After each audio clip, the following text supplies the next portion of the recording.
എല്ലാ ഉദ്യോഗാർത്ഥികൾക്കും ടാലന്റിന്റെ daily current affairs ക്ലാസ്സിലേക്ക് സ്വാഗതം.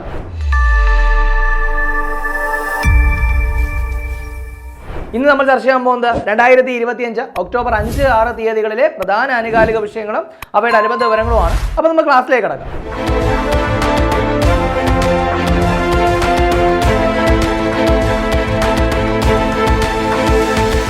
അപ്പോൾ CPO എക്സാമിന് വേണ്ടി തയ്യാറെടുക്കുന്ന ഉദ്യോഗാർത്ഥികൾക്ക് വേണ്ടിയിട്ട് ടാലന്റിന്റെ ഏറ്റവും പുതിയ CPO റാങ്ക് ഫയൽ ഇപ്പോൾ പുറത്തിറക്കിയിരിക്കുകയാണ്. അപ്പോൾ സ്പെഷ്യൽ ടോപ്പിക്കൊക്കെ ഇൻക്ലൂഡ് ചെയ്തിട്ടാണ് ഈ ഒരു റാങ്ക് ഫയൽ തയ്യാറാക്കിയിട്ടുള്ളത്.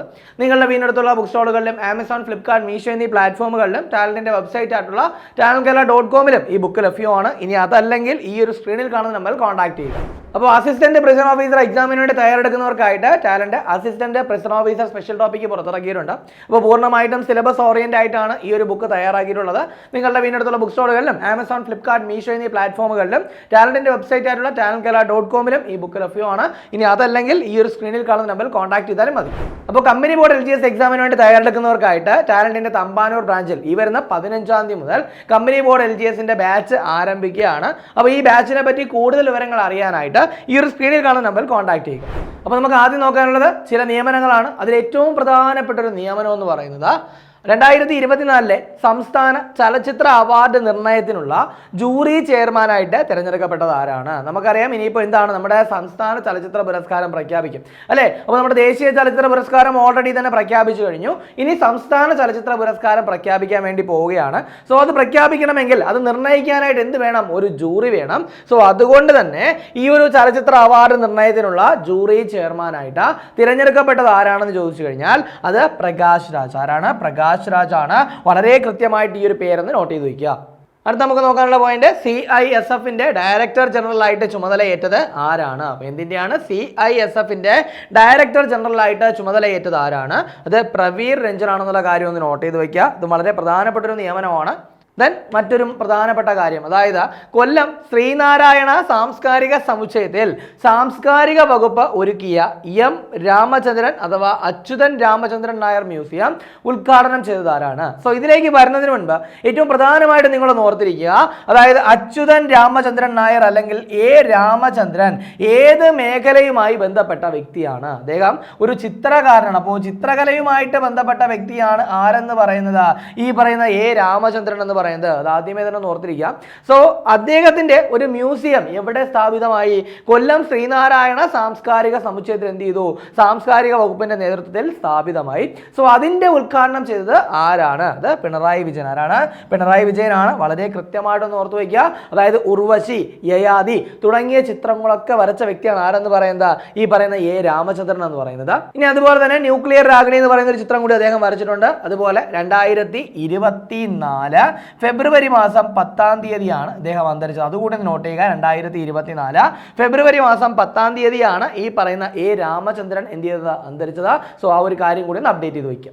അടുത്ത നമുക്ക് നോക്കാനുള്ള പോയിന്റ്, നടി സുകുമാരിയുടെ മ്യൂസിയം സ്ഥാപിതമാകുന്നത് എവിടെയാണ്? അപ്പോൾ എന്താണ് നടി സുകുമാരിയുടെ മ്യൂസിയം? അതായത് നടി സുകുമാരിയുടെ പേരിലുള്ള മ്യൂസിയം സ്ഥാപിതമാകുന്നത് എവിടെയാണ്? നൂറുൽ ഇസ്ലാം യൂണിവേഴ്സിറ്റി. എവിടെയാണ്? നൂറുൽ ഇസ്ലാം യൂണിവേഴ്സിറ്റിയിലാണ് എന്ത് ചെയ്യുന്നത്? നടി സുകുമാരിയുടെ മ്യൂസിയം സ്ഥാപിതമാകുന്നത്. ഇനി ഏറ്റവും പ്രധാനപ്പെട്ട ഒരു അവാർഡാണ്. അതായത് ഓൾറെഡി തന്നെ നമ്മൾ വെയിറ്റ് ചെയ്തിരുന്ന ഒരു അവാർഡാണ്, നമ്മൾ ചർച്ച ചെയ്തതുമാണല്ലേ. അതായത് ആർട്ടിസ്റ്റ് നമ്പൂതിരിയുടെ പേരിൽ എന്ത് ചെയ്യുന്നു? ഒരു അവാർഡ് കൊടുക്കുന്ന കാര്യം നമ്മൾ പറഞ്ഞിട്ടുണ്ടായിരുന്നു. സോ അവർ എന്ത് ചെയ്യുന്നു? അവരുടെ ഫസ്റ്റ് അവാർഡ് പ്രഖ്യാപിച്ചു. അതായത് ദി ആർട്ടിസ്റ്റ് നമ്പൂതിരി സമ്മാൻ ട്രസ്റ്റിന്റെ പ്രഥമ പുരസ്കാരം അല്ലെങ്കിൽ പ്രഥമ ആർട്ടിസ്റ്റ് നമ്പൂതിരി സമ്മാന് അർഹനായത് ആരാണെന്ന് ചോദിച്ചു കഴിഞ്ഞാൽ C ഭാഗ്യനാഥ്. ആരാണ്? C ഭാഗ്യനാഥ് ആണ്. അപ്പോൾ നമ്മൾ പറഞ്ഞു രേഖാചിത്ര മേഖലയിലെ ഏറ്റവും മികച്ച എന്താണ് പ്രതിഭകളെ എന്നാണ് എന്ത് ചെയ്യുന്നത്? ഈ ഒരു പുരസ്കാരത്തിലൂടെ ആദരിക്കുക. ഇതിന്റെ സമ്മാന തുക എന്ന് പറയുന്നത് 1 ലക്ഷം രൂപയായിരിക്കും എന്ന് പറഞ്ഞിട്ടുണ്ടായിരുന്നു. അതുപോലെ തന്നെ ആർട്ടിസ്റ്റ് നമ്പൂതിരി രൂപകൽപ്പന ചെയ്ത ശില്പവും എന്ത് ചെയ്യുന്നുണ്ട്? നൽകും എന്ന് നമ്മൾ പറഞ്ഞിട്ടുണ്ടായിരുന്നു. ഇനി അങ്ങനെയാണെങ്കിൽ നമ്മൾ ഓൾറെഡി പറഞ്ഞതല്ലേ, എവിടെയാണ് ഈ പറയുന്ന ആർട്ടിസ്റ്റ് നമ്പൂതിരി സമ്മാൻ ട്രസ്റ്റിന്റെ ആസ്ഥാനം എന്ന് പറയുന്നത്? കൊച്ചിയാണ്. എവിടെയാണ്? കൊച്ചി ആസ്ഥാനമായിട്ടാണ് എന്ത് ചെയ്യുന്നത്? ഈ പറയുന്ന ആർട്ടിസ്റ്റ് നമ്പൂതിരി സമ്മാൻ ട്രസ്റ്റ് പ്രവർത്തിക്കുന്നത്. So the artist Namboothiri Samman ട്രസ്റ്റിന്റെ പ്രഥമ പുരസ്കാരം പുരസ്കാരം, അല്ലെങ്കിൽ എന്താണ് പ്രഥമ ആർട്ടിസ്റ്റ് നമ്പൂതിരി സമ്മാന് അർഹനായത് ആരാണെന്ന് ചോദിച്ചു കഴിഞ്ഞാൽ സി ഭാഗ്യനാഥ് ആണെന്ന് പറയുക. ഇനി അതുപോലെ തന്നെ ഇതിന്റെ രക്ഷാധികാരി എന്താണ്, ഈ ഒരു എന്താണ് ആർട്ടിസ്റ്റ് നമ്പൂതിരി സമ്മാൻ ട്രസ്റ്റിന്റെ രക്ഷാധികാരി എന്ന് പറയുന്നത് നമ്മുടെ മോഹൻലാലാണ്. ആരാണ്? മോഹൻലാലാണ്. സോ ആ ഒരു കാര്യം കൂടി ഓർത്ത് വയ്ക്കുക. ഇതേ മോഹൻലാലിനാണ് ഇപ്പോൾ എന്ത് ലഭിച്ചത്? ദാദാസാഹിബ് ഫാൽക്കെ പുരസ്കാരം ലഭിച്ചത് അല്ലേ? അപ്പോൾ അതുകൂടി ഒന്ന് കണക്ട് ചെയ്ത് വയ്ക്കുക. ഇനി അടുത്തത് വീണ്ടും മറ്റൊരു പ്രധാനപ്പെട്ട പുരസ്കാരം, അതായത് പരീക്ഷയ്ക്ക് ചോദിക്കാൻ ചാൻസ് ഉള്ള ഒരു പുരസ്കാരം, അതായത് 49ാമത് വയലാർ സാഹിത്യ പുരസ്കാരം. എത്രാമത്തെയാണ്? 49ാമത് വയലാർ സാഹിത്യ പുരസ്കാരം, അല്ലെങ്കിൽ 2025 വയലാർ സാഹിത്യ പുരസ്കാരം ആർക്കാണെന്ന് ചോദിച്ചു കഴിഞ്ഞാൽ ഇ സന്തോഷ് കുമാർ. ആർക്കാണ്? ഇ സന്തോഷ് കുമാറിനാണ്. അദ്ദേഹത്തിന്റെ തപോമയിയുടെ അച്ഛൻ എന്ന് പറയുന്ന പുസ്തകത്തിനാണ് പുരസ്കാരം. ഏതാണ് പുസ്തകം? തപോമയിയുടെ അച്ഛൻ എന്ന് പറയുന്ന പുസ്തകത്തിനാണ് പുരസ്കാരം. കൃത്യമായിട്ട് നോട്ട് ചെയ്യുക. ഇനി അതുപോലെ തന്നെ സമ്മാനത്തുക എന്ന് പറയുന്നത് 1 ലക്ഷമാണ്. എത്രയാണ്? 1 ലക്ഷം രൂപയാണ് എന്തെന്ന് പറയുന്നത്? സമ്മാനത്തുക എന്ന് പറയുന്നത്. അപ്പോൾ അങ്ങനെയാണെങ്കിൽ കഴിഞ്ഞ 2 വർഷത്തെ അവാർഡ് കൂടി നമ്മൾ എന്ത് ചെയ്യണം? ഒന്ന് നോട്ട് ചെയ്ത് തന്നെ വയ്ക്കണം. അപ്പോൾ 49 പറഞ്ഞെങ്കിൽ അടുത്തത് 48, അഥവാ എന്താണ് 2024. ആർക്കാണെന്ന് ചോദിച്ചു കഴിഞ്ഞാൽ ആർക്കാണ്? നമുക്കറിയാം അല്ലേ, അശോകൻ ചെരുവിൽ. ആർക്കാണ്? അശോകൻ ചെരുവിലാണ്. അദ്ദേഹത്തിന്റെ എന്താണ് കാട്ടൂർ കടവ് എന്ന് പറയുന്ന പുസ്തകത്തിനാണ് പുരസ്കാരം കിട്ടിയത്. ഇനി അതിന് മുൻപത്തെ വർഷമാണെങ്കിലോ 47, അഥവാ 2023. 2023 ആർക്കാണ്? ശ്രീകുമാരൻ തമ്പി. ആർക്കാണ്? ശ്രീകുമാരൻ തമ്പിക്കാണ് 2023 പുരസ്കാരം. ജീവിതം ഒരു പെൻഡുലം എന്ന് പറയുന്ന അദ്ദേഹത്തിന്റെ ആത്മകഥയ്ക്കാണ് പുരസ്കാരം കിട്ടിയത്. സോ ഈ 3 അവാർഡുകൾ, അതായത് 2025, 24, 23 അവാർഡ് ലഭിച്ച പുസ്തകങ്ങൾ കൂടി എന്ത് ചെയ്യുക? നോട്ട് ചെയ്ത് വയ്ക്കുക. അവാർഡായിട്ട് തന്നെ ചോദിക്കണമെന്ന് നിർബന്ധമല്ല. വേറെ എങ്ങനെ ചോദിക്കാം? തപോമയിയുടെ അച്ഛൻ എന്ന് പറയുന്ന പുസ്തകം എഴുതിയത് ആര് എന്ന് ചോദിക്കാം. അല്ലെങ്കിൽ 49ാമത് വയലാർ സാഹിത്യ പുരസ്കാരത്തിന് അർഹത നേടിയ പുസ്തകം ഏതാണെന്ന് ചോദിക്കാം. എങ്ങനെ ചോദിച്ചാലും എന്ത് ചെയ്യണം? ഉത്തരം എഴുതണം. ഇനി അടുത്ത് നമുക്ക് നോക്കാനുള്ളത് ഒരു ചുഴലിക്കാറ്റാണ്. അതായത് 2025 അറബിക്കടലിൽ രൂപം കൊണ്ട ആദ്യ ചുഴലിക്കാറ്റ് ഏതാണ്? അപ്പോൾ 2025 അറബിക്കടലിൽ രൂപം കൊണ്ട ആദ്യ ചുഴലിക്കാറ്റ് ഏതാണ്? ശക്തിയാണ്. അപ്പോൾ ഓർക്കുക, ശക്തിയാണ്. സ്വാഭാവികമായിട്ടും ഒരു ചുഴലിക്കാറ്റ് വീശുന്ന സമയത്ത് അറ്റ്ലീസ്റ്റ് അതിന് പേര് നൽകിയത് ആരാണ് എന്നുള്ള കാര്യം കൂടി എന്ത് ചെയ്യണം? മിനിമം ഒന്ന് അറിഞ്ഞു വെച്ചേക്കണം. സോ അങ്ങനെ നോക്കുവാണെങ്കിൽ 2025 അറബിക്കടലിൽ രൂപം കൊണ്ട ശക്തി എന്ന് പറയുന്ന ചുഴലിക്കാറ്റിന് പേര് നൽകിയത് ഏത് രാജ്യമാണ്? ശ്രീലങ്ക. ഏതാ? ശ്രീലങ്കയാണ് കേട്ടോ. അപ്പോൾ ശ്രീലങ്കയാണ് എന്ത് ചെയ്തത്? 2025 അറബിക്കടലിൽ രൂപം കൊണ്ട ശക്തി എന്ന് പറയുന്ന കാറ്റിന് പേര് നൽകിയത്. അപ്പോൾ ഈ ഒരു കാര്യം കൂടി ഒന്ന് നോട്ട് ചെയ്യുക.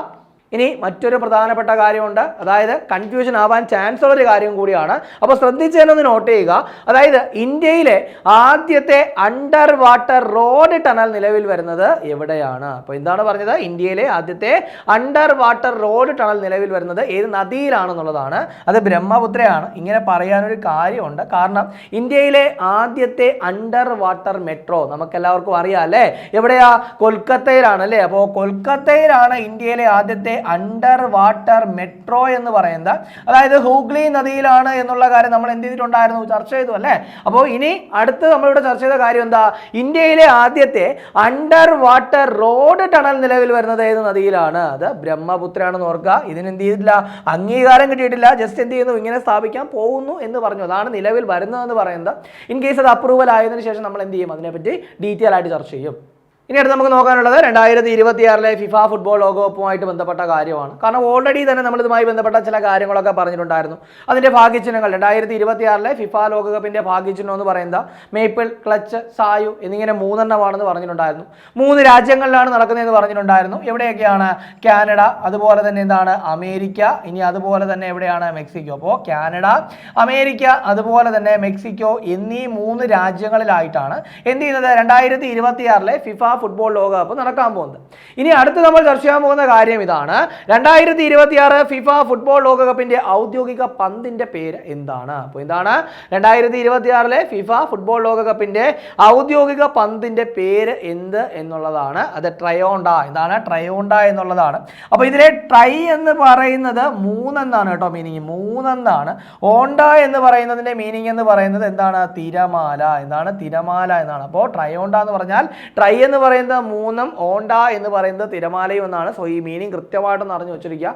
ഇനി അപ്പോൾ അങ്ങനെയാണെങ്കിൽ ഇവിടെ 2026 ഫിഫ ഫുട്ബോൾ ലോകകപ്പിന്റെ ഔദ്യോഗിക പന്താണ് പറഞ്ഞത്. അപ്പോൾ അങ്ങനെയാണെങ്കിൽ നമ്മൾ എന്ത് ചെയ്യണം? 2022 ഫിഫ ഫുട്ബോൾ ലോകകപ്പിന്റെ ഔദ്യോഗിക പന്ത് കൂടി ഒന്ന് അറിഞ്ഞു വെച്ചിരിക്കണം. എന്തൊക്കെയായിരുന്നു ഔദ്യോഗിക ആ പന്തിന്റെ പേരുകൾ എന്ന് പറയുന്നത്? അൽ റിഹിലയും അതുപോലെ തന്നെ അൽ ഹിലിം. എന്താണ്? അൽ റിഹില അതുപോലെ തന്നെ അൽ ഹിലിം എന്നിങ്ങനെ രണ്ട് പന്തുകളാണ് 2022 ഫിഫ ലോകകപ്പിൽ എന്ത് ചെയ്ത ഉപയോഗിച്ചത്. സോ ആ ഒരു കാര്യം കൂടി നോട്ട് ചെയ്യുക. അടുത്ത നമുക്ക് നോക്കാനുള്ളത് സ്പോർട്സുമായി ബന്ധപ്പെട്ട മറ്റൊരു കാര്യം, അതായത് 2025 ഇറാനി ട്രോഫി ജേതാക്കൾ ആരാണ്? അപ്പോൾ കൃത്യമായിട്ടൊന്ന് നോട്ട് ചെയ്ത് വയ്ക്കുക. ഇറാനി ട്രോഫി എന്ന് പറയുന്നത് ഏതുമായിട്ട് ബന്ധപ്പെട്ടതാണ്? ക്രിക്കറ്റുമായിട്ട് ബന്ധപ്പെട്ടതാണ്. അപ്പോൾ ക്രിക്കറ്റുമായിട്ട് ബന്ധപ്പെട്ട ഒരു പ്രധാനപ്പെട്ട ടൂർണമെന്റാണ് എന്തെന്ന് പറയുന്നത്? ഇറാനി ട്രോഫി. ഇനി കുറച്ചും കൂടി കൃത്യമായിട്ട് പറഞ്ഞു കഴിഞ്ഞാൽ രഞ്ജി ട്രോഫി ജേതാക്കളും റെസ്റ്റ് ഓഫ് ഇന്ത്യയും തമ്മിൽ നടക്കുന്ന മത്സരമാണ് എന്തെന്ന് പറയുന്നത്? ഇറാനി ട്രോഫി. അപ്പോൾ കൃത്യമായിട്ട് തന്നെ പഠിച്ചു വയ്ക്കുക. കാരണം ഒരുപാട് ഡൊമസ്റ്റിക് ക്രിക്കറ്റ് ടൂർണമെന്റ് നമ്മുടെ നാട്ടിൽ നടക്കുന്നുണ്ട്. അപ്പോൾ അങ്ങനെ നോക്കുമ്പോൾ ഈ പറയുന്ന ഇറാനി ട്രോഫി എന്ന് പറയുന്നത് എന്താണ്?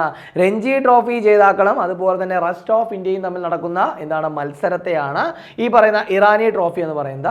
സോ അതിൽ ജേതാക്കളായത് വിദർഭയാണെന്നുള്ള കാര്യം ഓർക്കുക. അപ്പോൾ സ്വാഭാവികമായിട്ടും റണ്ണറപ്പ് എന്ന് പറയുന്നത് ആരായിരിക്കും? അത് നമ്മുടെ റെസ്റ്റ് ഓഫ് ഇന്ത്യ ആണ്. അപ്പോൾ അതുകൂടി ഒന്ന് നോട്ട് ചെയ്ത് വയ്ക്കുക.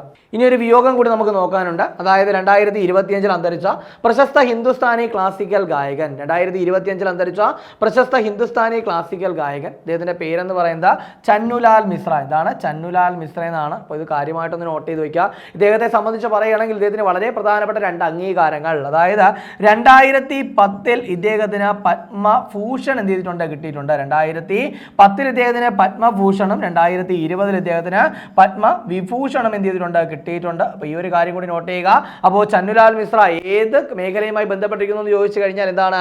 ഒരു ക്ലാസിക്കൽ ഗായകനാണ്, സംഗീത മേഖലയുമായിട്ട് ബന്ധപ്പെട്ട വ്യക്തിയാണ്.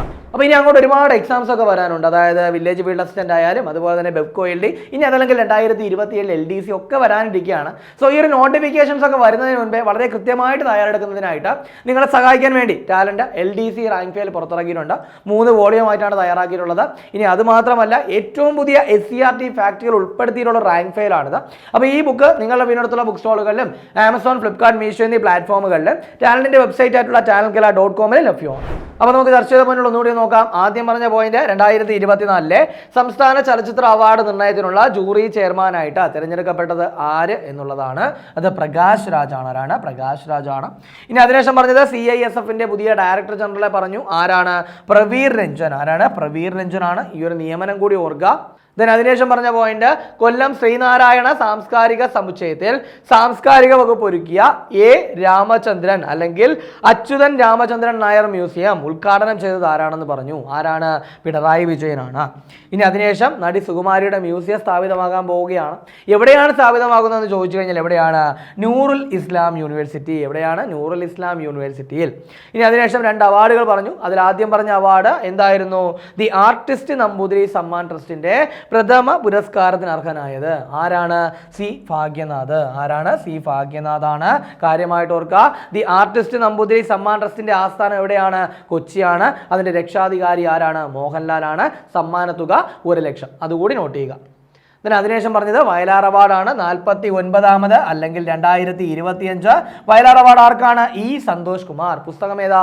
തപോമയുടെ അച്ഛൻ. എന്താണ്? തപോമയുടെ അച്ഛൻ എന്ന് പറയുന്ന പുസ്തകത്തിനാണ് പുരസ്കാരം കിട്ടിയത്. ഇനി 2024 പോവുകയാണെങ്കിൽ ആർക്കാണ്? അത് അശോകൻ ചരുവിൽ. ആരാണ്? അശോകൻ ചരുവിലിനാണ് പുരസ്കാരം എന്നുള്ള കാര്യം ഓർക്കുക. 2023 ആണെങ്കിൽ ആർക്കാണ്? ശ്രീകുമാരൻ തമ്പി. ആർക്കാണ്? ശ്രീകുമാരൻ തമ്പി. മിനിമം ഒരു 3 വർഷത്തെ അവാർഡെങ്കിലും എന്ത് ചെയ്യണം? പഠിച്ചു വെച്ചേക്കണം. ഈ വർഷം തന്നെ ചോദിക്കണമെന്ന് നിർബന്ധമില്ല. മുൻവർഷങ്ങളും എന്ത് ചെയ്യാം? ചോദിക്കാം. ഇനി അതിനുശേഷം പറഞ്ഞത് ഒരു ചുഴലിക്കാറ്റിന്റെ പേരായിരുന്നു. അതായത് ശക്തി എന്ന് പറയുന്ന ചുഴലിക്കാറ്റ് അറബിക്കടലിൽ രൂപം കൊണ്ട, അതായത് ഈ വർഷം അറബിക്കടലിൽ രൂപം കൊണ്ട ആദ്യത്തെ ചുഴലിക്കാറ്റ്, അതിന്റെ പേര് ശക്തി എന്നാണ്. പേര് നൽകിയത് ആരാണ്? ശ്രീലങ്കയാണ്. അതിനുശേഷം പറഞ്ഞു ഇന്ത്യയിലെ ആദ്യത്തെ അണ്ടർ വാട്ടർ റോഡ് ടണൽ എവിടെ വരാൻ പോകുന്നു? ബ്രഹ്മപുത്രയിൽ വരാൻ പോകുന്നു. അംഗീകാരം കിട്ടുന്ന സമയത്ത് നമ്മൾ എന്ത് ചെയ്യും? ഒന്നുകൂടെ ചർച്ച ചെയ്യും. അതിനുശേഷം പറഞ്ഞത് ഒരു ഔദ്യോഗിക പന്താണ്. 2026 ഫിഫ ലോകകപ്പിന്റെ ഔദ്യോഗിക പന്ത് എന്താ? ട്രയോണ്ട. എന്താണ്? ട്രയോണ്ട എന്നാണ് പേര്. അതുകൂടി നോട്ട് ചെയ്യുക. അതിനുശേഷം 2025 ഇറാനി ട്രോഫി ജേതാക്കളെ പറഞ്ഞു. ആരാണ്? വിദർഭയാണ് ജേതാക്കൾ. അതായത് രഞ്ജി ട്രോഫി ജേതാക്കളും അതുപോലെ തന്നെ റെസ്റ്റ് ഓഫ് ഇന്ത്യയും തമ്മിൽ നടക്കുന്ന ക്രിക്കറ്റ് ടൂർണമെന്റ് ആണ് ഇറാനി ട്രോഫി എന്ന് പറയുന്നത്. സോ അതുകൊണ്ട് തന്നെ നമുക്ക് പറയാൻ സാധിക്കും ജേതാക്കൾ വിദർഭയാണെങ്കിൽ റണ്ണറപ്പ് ആരാണ്? Rest of India. അതിനുശേഷം പറഞ്ഞത് ഒരു വിയോഗം, അതായത് പ്രശസ്ത ഹിന്ദുസ്ഥാനി ക്ലാസിക്കൽ ഗായകനായിട്ടുള്ള ചന്തുലാൽ മിശ്ര അന്തരിച്ച കാര്യം പറഞ്ഞു. അപ്പോൾ ഈ ഒരു കാര്യം കൂടി ഒന്ന് നോട്ട് ചെയ്ത് വയ്ക്കുക. ഇനി കഴിഞ്ഞ ക്ലാസ്സുമായി ബന്ധപ്പെട്ട 2 ചോദ്യങ്ങൾ നൽകുകയാണ്. അതിൻ്റെ ഉത്തരം കൂടി കമൻറ്റ് ചെയ്യുക. ആദ്യത്തെ ചോദ്യം 2024 മുണ്ടശ്ശേരി സ്മാരക പുരസ്കാരത്തിന് അർഹനായത് ആരെന്നാണ്. അപ്പോൾ SK വസന്തൻ, അശോകൻ ചെരുവിൽ, NS മാധവൻ, S ഹരീഷ്. ശരി ഉത്തരം കമൻറ്റ് ചെയ്യുക. രണ്ടാമത്തെ ചോദ്യം 2025 ഒക്ടോബറിൽ RBIയുടെ ഡെപ്യൂട്ടി ഗവർണറായിട്ട് ചുമതലയേൽക്കുന്നത് ആരെന്നാണ്. അപ്പോൾ option A M Rajeshwar Rao, B T rabi Shankar, option C Sanjay Malhotra, option D Shirish Chandra Murmu. അപ്പോൾ ഇതിൻ്റെ ശരി ഉത്തരം കമൻറ്റ് ചെയ്യുക. ഇനി കഴിഞ്ഞ ക്ലാസ്സിൽ നൽകിയിരുന്ന 2 ചോദ്യങ്ങളുടെ ഉത്തരം കൂടി നോക്കാം. ആദ്യത്തെ ചോദ്യം എന്ന് പറയുന്നത് അടുത്തിടെ ഇന്ത്യയിൽ നിന്നും യുനെസ്കോ ബയോസ്ഫിയർ റിസർവുകളുടെ പട്ടികയിൽ ഉൾപ്പെട്ട ബയോസ്ഫിയർ റിസർവ് ഏതെന്നാണ്. അപ്പോൾ ശരി ഉത്തരം കോൾഡ് ഡെസേർട്ട്. ഏതാണ്? കോൾഡ് ഡെസേർട്ട് ആണ്. ഹിമാചൽ പ്രദേശിലും അതുപോലെ തന്നെ ജമ്മു കാശ്മീരിലും ഒക്കെ ആയിട്ട് വ്യാപിച്ചടങ്ങുന്ന ഒരു ബയോസ്ഫിയർ റിസർവ് ആണ്. സോ അതുകൂടി നോട്ട് ചെയ്യുക. ഇനി രണ്ടാമത്തെ ചോദ്യം ഇന്ത്യയിലെ പുതിയ റാംസർ സൈറ്റുകളായിട്ടുള്ള ഗോകുൽ റിസർവോയർ, ഉദയ്പൂർ തടാകം എന്നിവ ഏത് സംസ്ഥാനത്തിലാണ്? അപ്പോൾ ബീഹാർ, രാജസ്ഥാൻ, മധ്യപ്രദേശ്, ജാർഖണ്ഡ്. ശരി ഉത്തരം ഏതാണ്? ബീഹാർ ആണ്. അതായത് ഇതോടുകൂടി ബീഹാറിൽ 5 റാംസർ സൈറ്റുകളായി. ഇന്ത്യയിൽ ആകെ 93 റാംസർ സൈറ്റുകളുണ്ട്. ഏറ്റവും കൂടുതൽ റാംസർ സൈറ്റുകളുള്ള സ്റ്റേറ്റ് എന്ന് പറയുന്നത് എവിടെയാണ്? തമിഴ്നാടാണ്. അപ്പോൾ ഇത്രയും കാര്യം ഒന്ന് കാര്യമായിട്ട് നോട്ട് ചെയ്യുക. അപ്പോൾ നമ്മളിന്ന് ചർച്ച ചെയ്ത ചോദ്യങ്ങളും ഉത്തരങ്ങളും ചർച്ച ചെയ്ത പോയിന്റുകളും മനസ്സിലായെന്ന് വിചാരിക്കുന്നു. വളരെ കാര്യമായിട്ട് നല്ലതുപോലെ തന്നെ ഡെയിലി കറണ്ട് അഫയേഴ്സ് അപ്ഡേറ്റ് ചെയ്ത് പോവുക, നല്ലപോലെ വർക്ക് ചെയ്യുക, എത്രയും പെട്ടെന്ന് ഒരു ജോലി നേടിയെടുക്കുക. 2025 ഒക്ടോബർ 5, 6 തീയതികളിലെ പ്രധാന ആനുകാലിക വിഷയങ്ങളും അവയുടെ അനുബന്ധ വിവരങ്ങളുമാണ് നമ്മൾ ചർച്ച ചെയ്ത് കഴിഞ്ഞത്. അപ്പോൾ ചർച്ച ചെയ്ത പോയിന്റുകളൊക്കെ മനസ്സിലായെന്ന് വിചാരിക്കുന്നു. മറ്റൊരു ക്ലാസ്സുമായി നമുക്ക് അടുത്ത ദിവസം കാണാം.